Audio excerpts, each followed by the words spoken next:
In prehistoric times, when language did not yet exist and people still faced wild beasts and invisible fears, ancient humans created rituals to ease their anxiety about death, illness, and nature. On the Pleistocene plains, they believed that intense headaches caused by cranial trauma were evil forces trying to escape.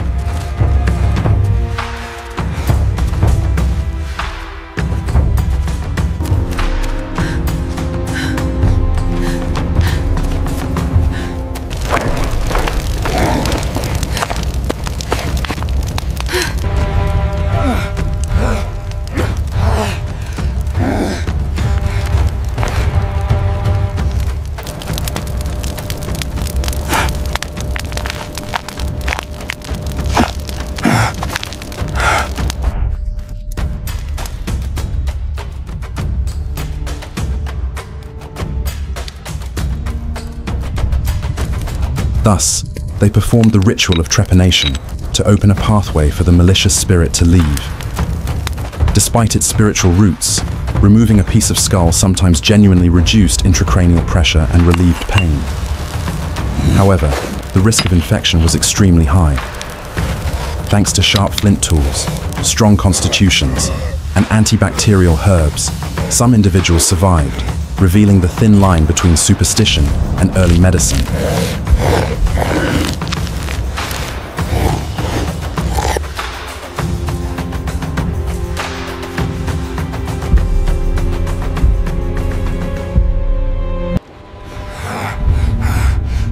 When meat became scarce, the bodies of both humans and prey shifted into survival mode, burning fat, increasing stress hormones, and lowering fertility. Fertility rituals emerged as a collective psychological response to the fear of extinction. Venus figurines with exaggerated reproductive features embodied the worship of body fat, the vital energy reserve needed for pregnancy and surviving winter. Life grows strong.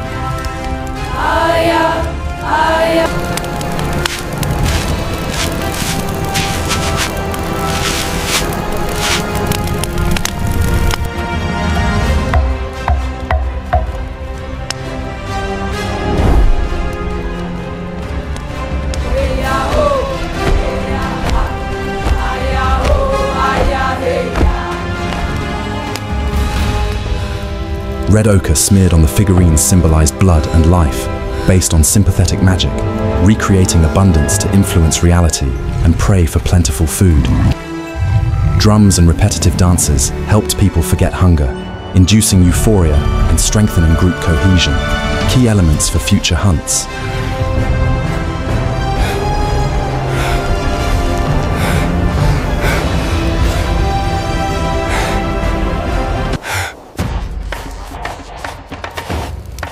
As populations increased and resources dwindled, territorial conflict became inevitable. Before battle, humans needed to overcome the fear of death through dehumanization rituals. Wearing animal heads, smearing charcoal, and screaming were not just intimidation tactics.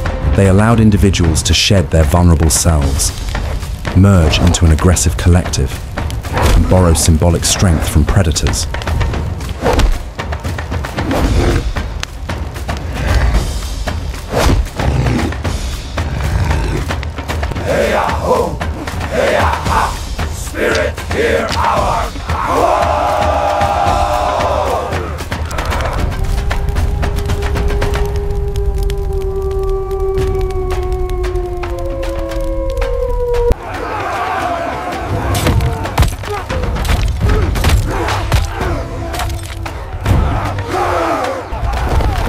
Synchronized foot stomping and howling aligned heartbeats into one fearless entity.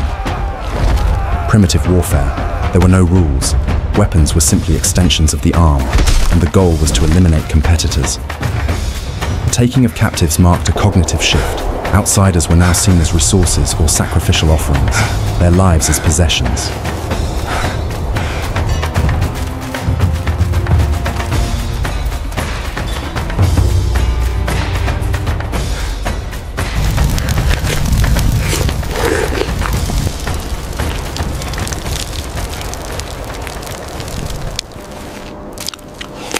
Drought was the most terrifying ecological disaster for nature-dependent communities, spreading panic and elevating the shaman's role. Trance rituals, continuous dancing, dehydration, and monotonous drumming pushed the brain into an altered state of consciousness, producing hallucinations through endogenous mechanisms.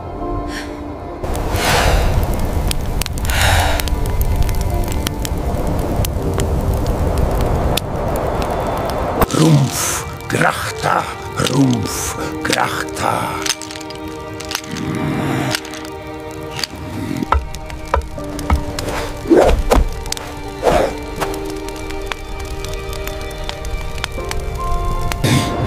Shamans believed their souls could leave their bodies to meet deities who controlled water. Convulsions or fainting were seen as signs of divine possession. After the trance, decisions about sacrifice were considered divine proclamations. Under survival pressure, morality was set aside, and the tribe accepted sacrificing one person to save the whole community, a brutal but coherent act within a worldview where nature demanded balanced exchange.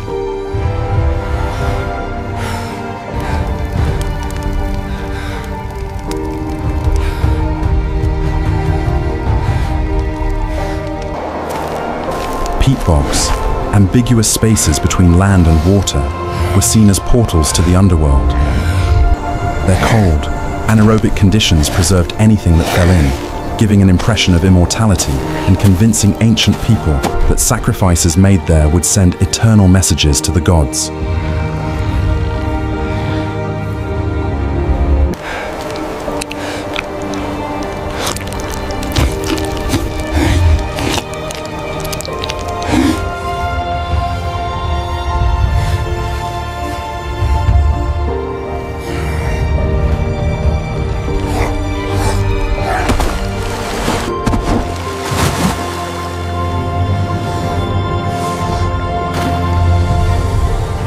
Those chosen for sacrifice were often given a special final meal, indicating careful ritual preparation.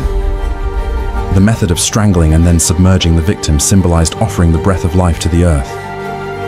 As the dark mud enveloped the body, fear and relief washed over the community, who believed nature had been appeased.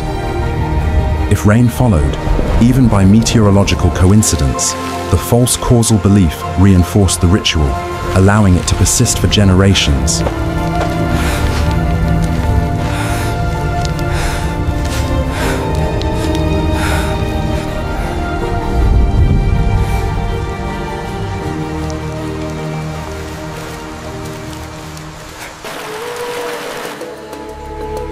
The loss of a shaman caused deep shock within primitive communities, and self-amputation of fingers became a way to transform emotional pain into physical pain. From an evolutionary standpoint, this functioned as an honest signal of loyalty and ultimate sacrifice for the tribe.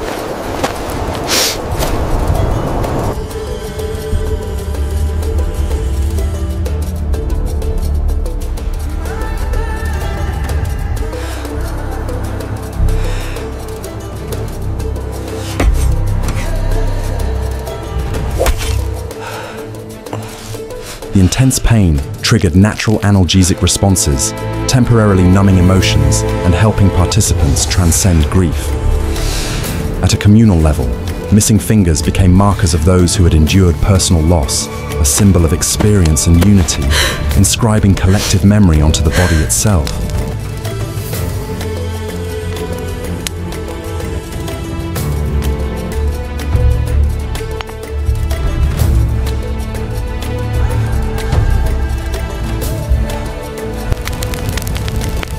Cannibalism in these early communities was part of an endo-cannibalistic religious ritual, not an act of savagery or a means of nourishment. They believed that the strength and wisdom of the deceased resided in their flesh and bones, and consuming part of the body allowed them to absorb the soul, ensuring the deceased remained within the tribe and preventing their spirit from wandering.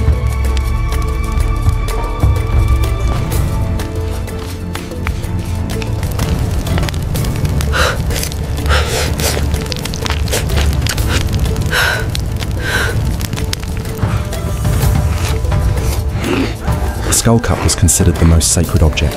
The skull held the brain, the source of memory and knowledge, so drinking from it symbolized receiving the leader's power and guidance directly. Crafting a skull cup required skill and meticulous care. Though spiritually profound, the ritual carried the risk of prion diseases like kuru from consuming neural tissue. However, the short lifespan of prehistoric people meant such diseases rarely manifested clearly. The ritual reflected a desire for immortality and the transmission of authority across generations.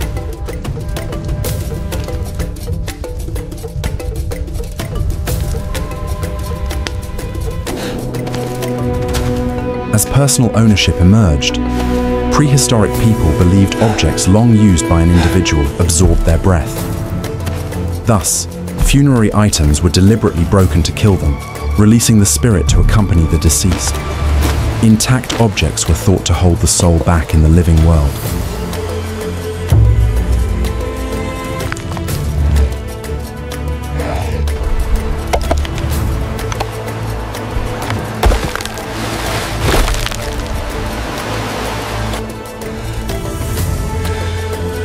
Practically, destroying the dead person's belongings prevented disease transmission, avoided disputes over property, and marked the end of the deceased's social role. The sound of pottery breaking beside a stream became a symbol of departure, the flowing water carrying away the last remnants, forcing the community to let go for the sake of stability.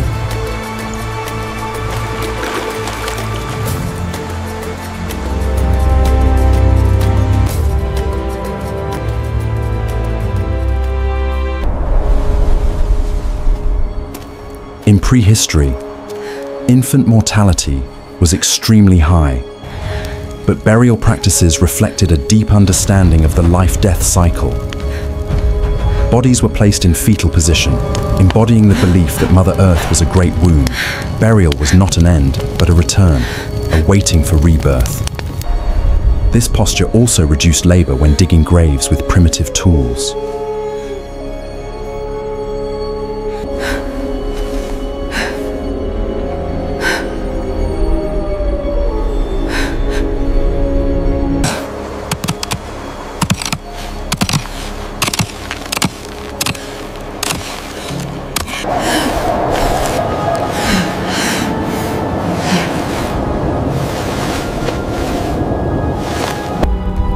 Red ochre was sprinkled onto the body to symbolize blood, warmth, and life. Beads and shells expressed love and the wish for the child to have possessions in the afterlife. Patting the earth and placing stones as markers marked the beginnings of spatial memory and early cemeteries, asserting territorial identity. Where ancestors and children were buried was where the community belonged.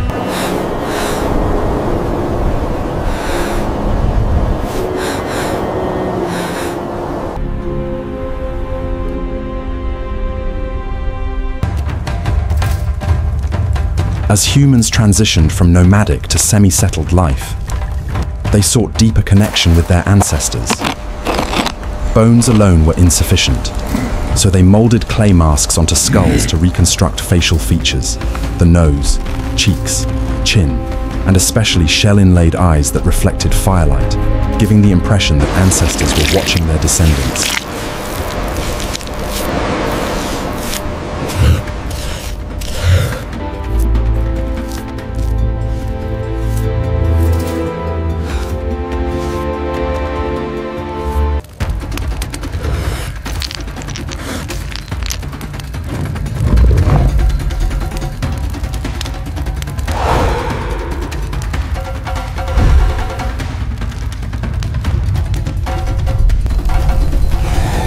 This ritual established lineage-based authority.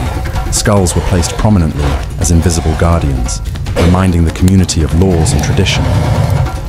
The reconstructed faces engaged the brain's face recognition systems, making ancestral memories vivid and reinforcing intergenerational bonds.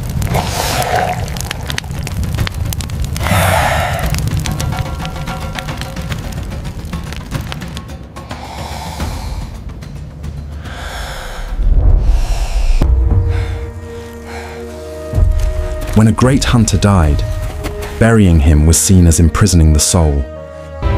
So prehistoric people chose sky burial, placing the body on high ground to merge with the heavens. Vultures, nature's scavengers, were viewed as sacred messengers tasked with stripping away mortal flesh and carrying the soul upward. The process was violent but swift, requiring great faith from the living.